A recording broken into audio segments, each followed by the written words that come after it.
Kada po naman na, syempre, okay, ito pong sinasabi nga, bukod sa natatanging ganda po ng ating mga kandidata, syempre kinakahangaan din po ng husto ang kanilang talino at ang kanilang mga talento. Kaya panoorin po natin ito.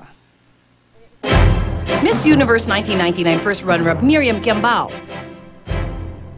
Miss Universe 2010 fourth runner-up Maria Venus Ra. At Binibining Pilipinas Universe 2014 Mary Jean Lastimosa.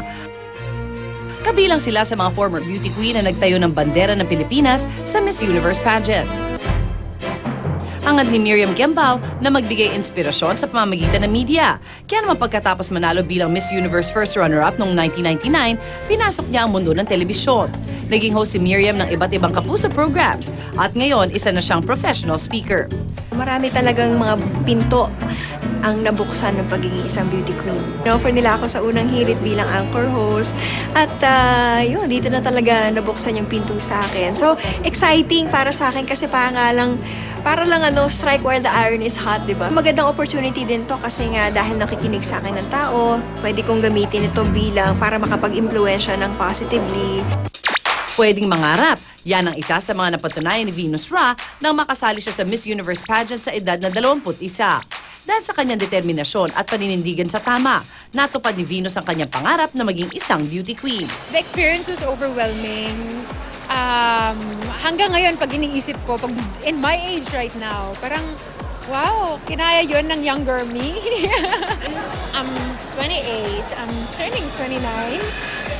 Ngayon na-realize ko that it was really God's hand putting everything in place.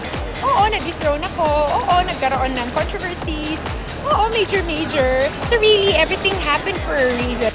Hindi man nasungkit ni MJ Lastimosa ang korona na pagiging isang Miss Universe, ang kanyang pagiging go-getter ang nagdala sa kanya sa iba't ibang oportunidad matapos ang kompetisyon. Ilang years kong inilaban na manalo sa Binibining Pilipinas. So after the pageant, nung matapos na yung lahat ng yun, ang hirap nang i-let go kasi araw-araw kong inaral yun. Talagang naging parte siya ng buhay ko.